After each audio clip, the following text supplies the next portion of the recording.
for season 17 of Oswego Sports Update. I'm Ryan Berger. New host in the house, James Catato, joining the program. We've seen the likes of Dan North, Dan Lonke, Corey Slifkin, Amanda Zampano, Zach Bell, and I am somehow still here. Someone is going to have to take this show from my cold, good hands, it seems. Well, tonight on OSU, Lonzo Ball is leading the young red-hot Lakers through a 6-game win streak. And what's next for Pro Bowler Jarvis Landry? The kid's got it all. Let's do it right here, right now on OSU. After a Cinderella story run, the Oswego women's hockey team got knocked off in the final of their conference tournament run by the 1-seed Plattsburgh by a score of 6-0. Ryan, what was your take on the Lady Lakers this season? Well, it's an exciting year. Anytime you go farther than you ever gone in your program's history, that's a pretty damn good year. People see a 500 record, 12-12, with a couple of ties, and it doesn't really jump off the page at you. But what you have to remember is that Madrigal, who is arguably the best goaltender that the program has ever seen. Whatever happened to her, if it was a broken leg, or we never really got a clear answer on that. But she missed a fair bit of time, and then there was some turmoil at the end of the season. There are more injuries. They were starting to pile up. They ended the season playing their best hockey, and then speak nothing of against Plattsburgh losing like that. That does not matter at all to me. When you look at their record this year, they went 0-3-1 in the regular season. That's still the best winning percentage against when they did not win, it's the best winning percentage than the rest of the entire conference had. I think they had a tremendous season, and the end should not sour any part of it. The Lakers men's lacrosse team opened the season with a win versus Hartwick. This is a program that has been among the worst Oswego has had to offer athletically. Hartwick, a good win, is a turning point for the Lakers. Well, it's the first game, so let's not get too excited. But 13 goals total in the game, 6 goals in the fourth period. That's a really big deal for them. Kyle Bacon scored 4 goals in the entire game, and he's only a sophomore, so that's really promising in itself. I think that the Lakers are relatively an old team. You know, they have more than, I think it was 7 or 8 seniors on the team, so they're graduating a lot of talent. But it's good to see a guy like Bacon slotting 4 goals away. It's good to see the young guys get involved into the program, because next year, when those seniors graduate, they're going to have to step up. Oswego State's Mitch Herlihy and Devin Campbell earned individual honors for their play on the ice this season. After leading the Lakers to a nationally ranked finish, Herlihy was honored with the Herb Hammond Player of the Year award, while Campbell was named Defensive Player of the Year. Ryan, after the way the Lakers finished the season, which was not good, are these accolades deserved? Very, very strange to hear about some the awards to whom they went to. Campbell wins Defensive Player of the Year. He didn't even make an All-SUNYAC team. Oswego put a defenseman, Max Novick, on the All-SUNYAC third team. So you would think that to win an award like that, that he would place somewhere in there, but not the case. Just very archaic decision by the committee that ended up giving to it. I would have said that Oswego's best defenseman was Tyler Curry. So none of the 2 guys who even got recognized, I would have said that they got it right in that situation. Campbell did play great defense. Offensively, the goals weren't there. I don't think he scored all year. He really did play a valuable role, one of the better cogs in that Oswego defense, which was one of the best in the country. But for Defensive Player of the Year, I feel like you do, even though it is focused on defense, you do have to have a little to show some sort of stick skills, kind of like what Steven Johnson used to do, is play that great defense and then also be the power play quarterback. Tyler Curry was that for the Lakers this year. It wasn't Devin Campbell, it wasn't Max Novick. Just a strange decision on my end. Mitch Herlihy, nothing to say. He was the Player of the Year. Sophomore long jumpers Tylee McCarthy-Walker and Sarah Jensen both set new Oswego program records in the event at the NCAA Atlantic Region Championships. The duo each jumped 5.56 meters and both finished in the top 3 of the event. Later on in the show, Shaquem Griffin stole our hearts at the Combine, and we'll talk about him later on in the show. But first, the men's ice hockey team is officially put to bed. We'll see if we agree with the early curfew. You're watching OSU. They told me a bottle couldn't dream. That I would never become a superhero.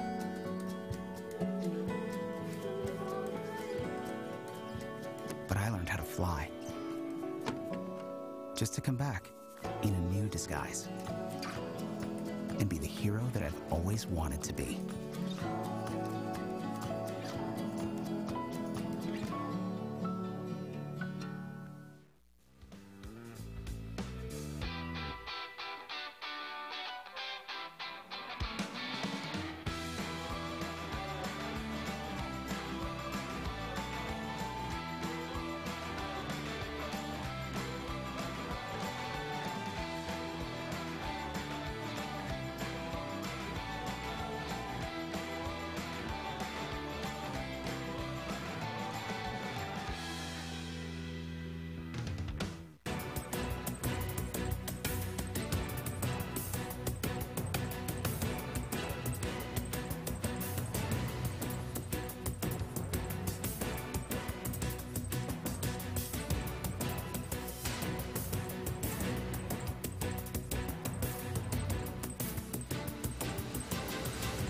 set.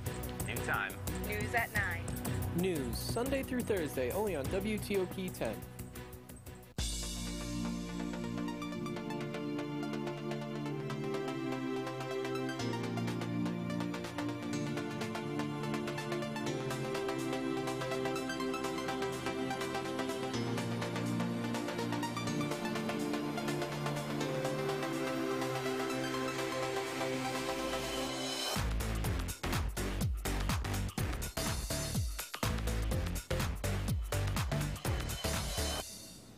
Shaking off the cobwebs here on OSU. Welcome back. The Lakers' season officially ended on a cold March morning as not only Oswego but also Utica was passed up for Marion College for the final tournament spot. James, is there even a conversation to be had about whether this is a snub or not? Well, okay, first of all, I would like to premise this by saying that Utica, I'm a Utica native, so I'm pretty upset they didn't get into the tournament, but back to Oswego. They did not play well over the final stretch of the season. You know, they couldn't put the puck in the back of the net. They just were not playing well. All of them were home games, you know, for the majority. I mean, their whiteout weekend, they played against two 500 teams that they could not score against. And it wasn't any fault of the defense or the goaltending. They were just off offensively. And I think you can attribute that to a little bit of missing Cam Barry. You know, he was a general in that middle, and he was really a difference maker. And when he got injured, it kind of exposed some of Oswego's flaws as, you know, the season got further along. Yeah, not having Barry or Molinaro definitely hurt in the SUNYAC semifinal game where they actually didn't have him.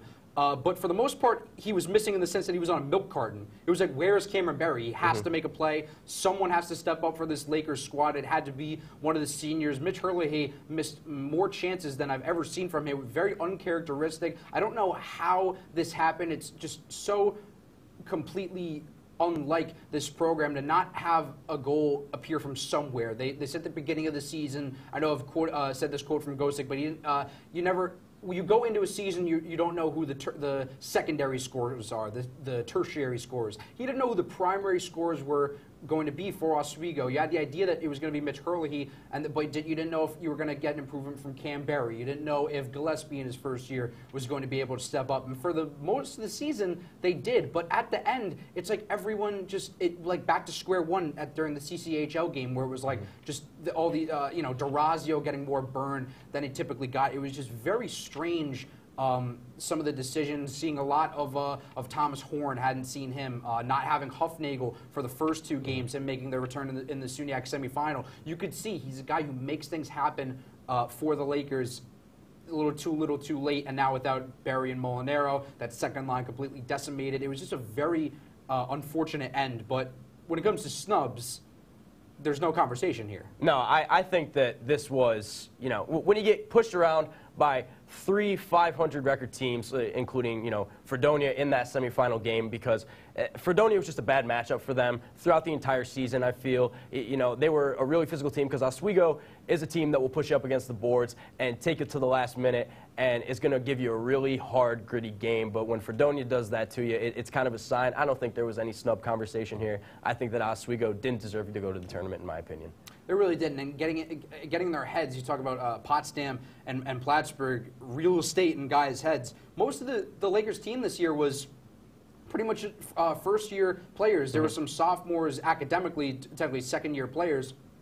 But they were guys who have never played in this rivalry before, and it seemed like they were getting to them. Maybe they had heard the stories, but you know that's not really a real storyline that you hear, where it's like, oh, I've heard about this rivalry, so now I've got the shakes. No, it makes sense for a guy like Mitch Herlihy, who has been in that rivalry for 4 years, has big moments in it, and has hurt some crushing losses. He suffered them, rather.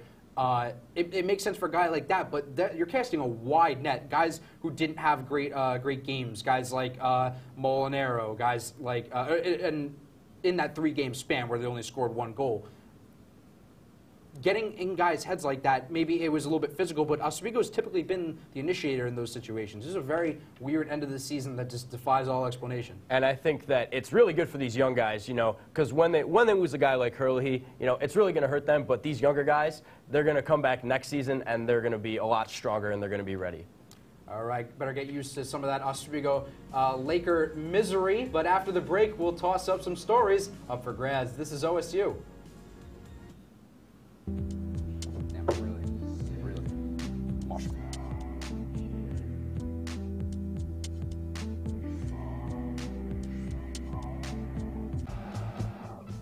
Looking forward to seeing Tower this weekend. Me too, I can't wait. Me either. I wouldn't see that one if I were you. Why not? The CGI sucks. Poorly written script. Very long and boring. Cringeworthy acting. Too many cliches. Shall we go on? I recommend that adventure one, Trail of Knowledge. Oh, I love that one. It's so good. It really is. Might win Best Picture. Yeah, we'll go see that. All right, thanks, guys.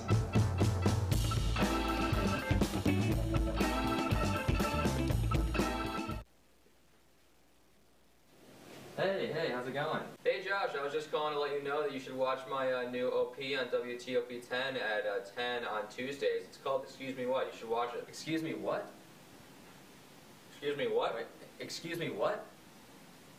Excuse me what? Excuse me what? No one understands me.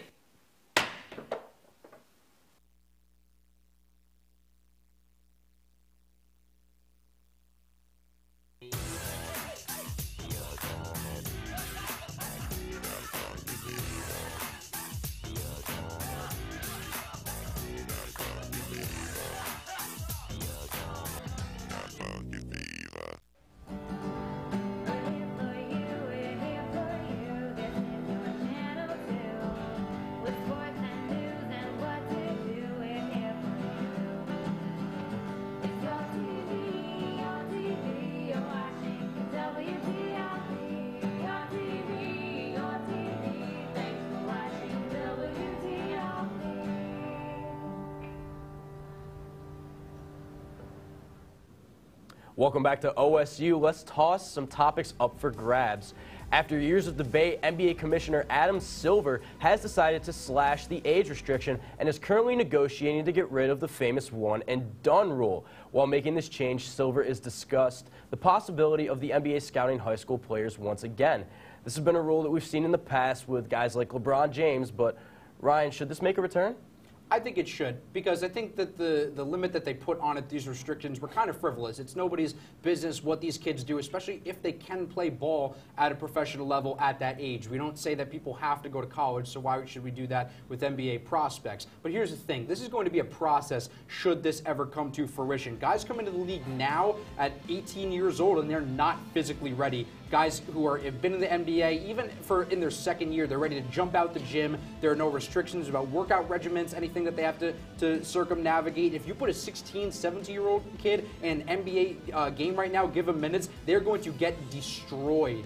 So what I'm saying is that it's going to take longer for guys to develop. Kids are going to get pushed around, and you might be susceptible to a lot of bad basketball down the line. So this might be something that doesn't bear fruit for quite a while until we start realizing how to play with 16-year-olds with this type of athlete before. Because when players of that age were coming into the league, they weren't quite, there weren't too many Anthony Davises, there weren't too many Joel Embiids. Now it's a different breed of basketball, so the game is going to have to adapt a little. I think that this was a long time coming, and it's going to be a process, but it was the right decision ultimately. Well, in my opinion, and the NBA is thinking about where they recruit high school kids and now they send them straight to the G League, and I think that's perfect because it gets the G League a little more attention, a little bit more airtime, and it really gives the players an opportunity to develop. With the NCAA, the thing that you live for is March Madness, but maybe that's not the greatest thing for the players. Maybe they have financial reasons to why they have to go straight to the league, they have to go straight to the G League, they have to get paid, they have to help their family, something like that. I completely understand where they're coming from, but at the same time, it's great for their development. If they go into the G League, it's great for their development, and maybe if they spend 3-4 years there and it's not panning out, they stay there for maybe a few more years. If it pans out, they go into the NBA, they might tear it up. You never know. So I think it's interesting what Adam Silver is doing for the game right now and what he's been doing, because what Stern was doing a couple years back just wasn't cutting it, so I'm really liking Silver as the commissioner. Speaking of young kids who are having a rough go of it, to say that Lonzo Ball's had a roller coaster of a rookie year, well, you might call that an understatement. I might say that roller coasters don't stay that low to the ground without going any higher for months on end. But anyways, he's been playing a lot better lately. The Lakers have won 6 straight, and he has a lot to do with that. Is it time to rethink our opinions on Lonzo? Well, Ryan, let me tell you, I think that, my opinion's never changed. I think that Lonzo Ball's been a stud ever since he came out of Chino Hills into UCLA. And here's the thing. When you get picked up by Magic Johnson in the draft, arguably the greatest point guard of all time, you got to have some special talent. I mean, for a 6'6" point guard, he's averaging 7 rebounds a game, 7 assists per game, and he's averaging 10 points a game. And the people are looking at the points per game as the biggest aspect on why he's a quote-unquote bust. I saw a stat where he has had over 3,200 touches on the ball since he started his rookie campaign, and he's passed over 80% of those touches. So a lot of people are just looking at the points per game and saying Kuzma's the better rookie and stuff like that. Now you got to look at the overall game of Lonzo Ball. And I'm gonna let you get into it a little bit, but like you were saying, shooting is kind of the new art in the NBA, and if Magic Johnson thinks that you're going to be able to get by without shooting the basketball and looking for your teammates, because his IQ is his best component that he brings to the game. So if he's able to coexist with guys like Isaiah Thomas, I think he's going to be fine if he can just facilitate and give those shooters the basketball. Is this the same Irving Magic Johnson that said that Michael Carter Williams was the next Jason Kidd? So clearly he's got a thing for guys that can't shoot, guys who have no NBA game. Well, not to say that Lonzo doesn't have NBA game. You raised some good points. Lonzo is rebounding the hell out of the basketball right now. It should be said. Rookies in the NBA don't play defense as good as Lonzo is right now. It's a legitimate, great skill that he is developing, playing really good defense. And you look at some of the defensive numbers that the Lakers are putting together, defensive ratings where they rank. It's really low, but Lonzo, he passes the eye test on that end of the floor. That being said, guys who can't shoot off the dribble in the NBA are a relic. Pass-first point guards, score-first point guards. These are outdated terms, antiquated. They do not work in today's NBA. You have to be able to put the ball in the hoop. You have to be able to beat a guy with long wingspan off the dribble. And it hasn't looked like Lonzo has developed any of those skills. And he's a rookie. Of course, he's only 20. Yeah. He is only 20, should be said. I'm not saying that Lonzo's a bust. I'm saying, is it time to rethink our opinion on Lonzo? I think that we had it twisted all along. When people started calling him the next Jason Kidd while he was still in college, that was off base to begin with. So I see a guy who could be a really good role player, maybe around the top 15 point guards in the NBA. But to put him on a pedestal so early did a big disservice to him. And I don't know if he'll ever recover when the sort of barbershop conversations that take place about Lonzo. Well, the last thing I'm going to say about this topic is that Jason Kidd's rookie year and Lonzo Ball's rookie years are nearly identical. So you could still make the Jason Kidd comparisons in my eyes. I don't know if he's going to be as good as Jason Kidd was. Jason Kidd is a legend of the game, but we'll have to see. Central Florida linebacker Shaquem Griffin has been absolutely lighting it up at the NFL Combine, a 4.38 in the 40-yard dash and a 117-inch long jump. Oh, and not to mention 20 bench press reps with a prosthetic hand. Ryan, where do you think the former AAC Defensive Player of the Year will end up in the draft? I've got him pegged as a late first-round pick, and I really don't know if that's a hot take. The consensus on this kid seems to vary. Some people say that, can you draft a kid who's never going to get an NFL interception in his life? He had 4 at the collegiate level. That's more than what Reuben Foster forced in his entire career as the best linebacker in the country for Alabama last year. I see a guy who can jump out the gym. He had the fastest 40 time for a linebacker in a decade. He's got that sideline-to-sideline speed. He's going to be able to cover guys downfield. That's what being a linebacker in today's NFL is all about, taking away the tight end, running down the seams, taking away those underneath routes.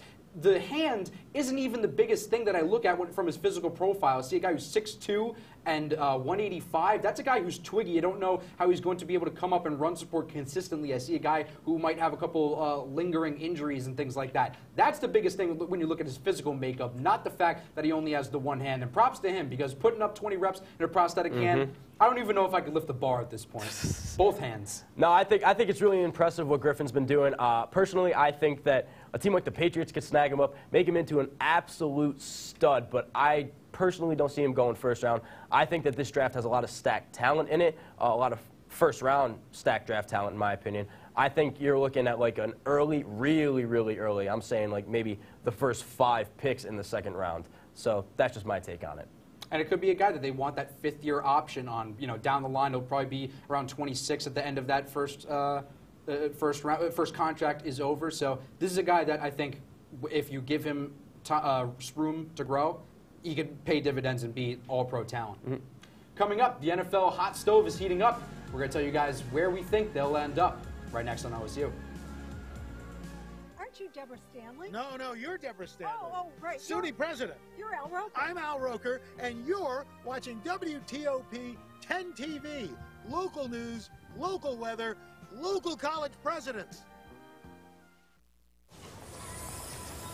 Na, na, na, na, na. Are we there yet? Yep. We're here. It's a short drive from your neighborhood to your naturehood. To find a neighborhood park or green space near you, visit discovertheforest.org. I want to eat apples and bananas.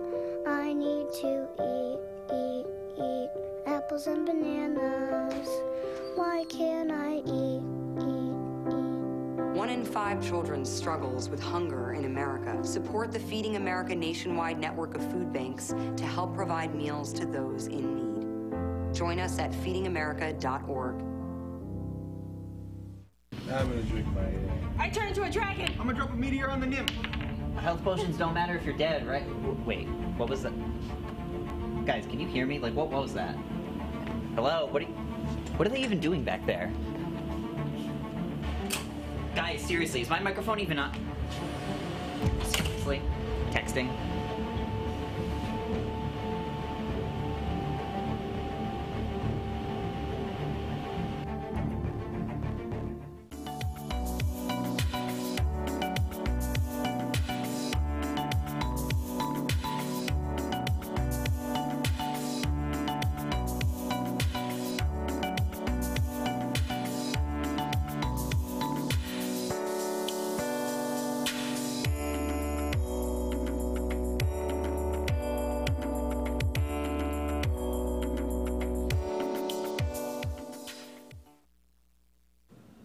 Welcome back. March Madness about to begin, and I'm not talking about Syracuse missing the big dance. No, the NFL is about to get crazy with its free agency period opening up, and we've got some thoughts. James, you're up first.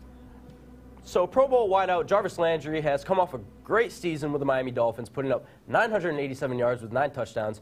And going into his 5th year, he's gotten some interest from the Baltimore Ravens and the Chicago Bears. And those aren't great teams, if I'm being honest. So if I'm Jarvis, do I want to join those clubs?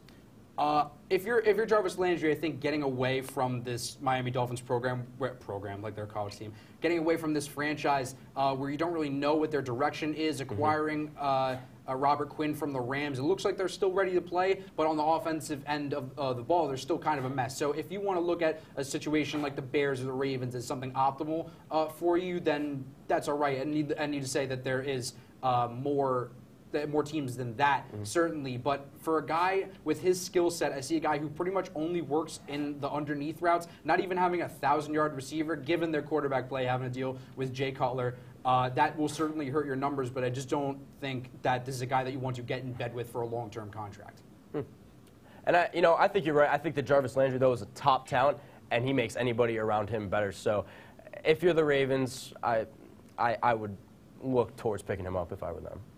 The Atlanta Falcons are in the market for a pass rusher, and Seattle DN Michael Bennett may be available via trade. A lot of moving parts. Is this a smart move for either side? Well, Ryan, Michael Bennett is just a great locker room presence. He's won a Super Bowl in his first season with the Seahawks. He's a household name in Seattle now. 8.5 sacks last season. So not the greatest of his career, and it puts him 25th out of all defensive linemen and defensive ends that have gotten sacks in the NFL last year. So not his greatest defensive season, but if you look at, like I said, the locker room presence that he would bring to the Falcons are trying to get back to the Super Bowl, and they're trying to readjust. They just got a new coach last season, so they're really trying to readjust. I think that he brings a perspective to that defense that they've never had before, so I think that he's kind of an X factor if the Falcons decide to pick him up, and I think that'd be a great move. You know, there's always the adage that you can never have too many pass rushers, but when you have Vic Beasley and Tack McKinley, who just took in the first round this year, kind of seems like a weird fit. Especially the Falcon defense rather has been picking sort of at Seattle's personnel over the past couple of years. Seems kind of a weird decision, and especially if you're Seattle, your window is pretty much now. You don't really have time to rebuild on the fly, so you pretty much have to stick with your talent. It seems like a weird decision if you're Seattle for me. Yeah, especially because Russell Wilson might go play baseball for the Yankees. You never know. The Steelers have struck again. The Pittsburgh side has franchise tagged Le'Veon Bell after he stated that he would possibly sit out the 2018 campaign if that were to happen. So, Ryan, why don't they just give the man the money he deserves? How is this still a thing? How long have we been talking about the Steelers are playing chicken with Le'Veon Bell, seeing who's going to bulk? It's just such a weird story that's going on. Just there's no analysis other than that. Just pay the guy. It's insane at this point. I mean, I think he's a really talented running back, and I think he deserves the money that he gets because when healthy, you know, Le'Veon Bell is easily a top 3 running back in the NFL, in my personal opinion. Definitely. And a guy who might be outside the top 3 at the quarterback position, Captain Kirk Cousins appears to be leaving Washington after they traded for Alex Smith. Oh, the humanity. The Vikings and Jets are expected to be heavy favorites to get Cousins, and he is essentially writing his own ticket here. Is there an obvious choice for him to go to? Okay, so I'm a Jets fan, and it pains me to say this, but the obvious choice is for him to go to the Minnesota Vikings. Right now, you got a great core of guys, and you got one of the best receivers in the NFC, and more than a Thielen, Adam Thielen. If I'm Kirk Cousins, I'm thinking Vikings all the way, even though it pains me to say it as a Jets fan. With just a few minutes to go, we are going down to the wire. Kobe Bryant brought home the hardware last night. No, not the MVP he deserved when Steve Nash won. The Mamba is an Academy Award winner. So update that gift to have one more finger. The Seattle Mariners are looking to bring back a franchise great in Ichiro Suzuki. The 10-time All-Star has played the majority of his lengthy career in Seattle. At this rate, the 44-year-old might as well just play until he's 50. Happy birthday, Corey Brewer, most outstanding NCAA player in 2007, spent a decade in the NBA, and now you get to spend your birthday moving all your stuff from the sunny Los Angeles to that OKC weather. Don't forget to blow out the candles. Switching over to the UFC lightweight champ, Conor McGregor is finding more things to do that don't involve stepping into the octagon. The Irishman played star to a newly released Burger King commercial for their spicy crispy chicken sandwich. So at least if he never fights again, he can learn his mediocre acting skills. That's all the time we've got for this episode of Oswego Sports Update. We will try to do better next time. Keep it right here.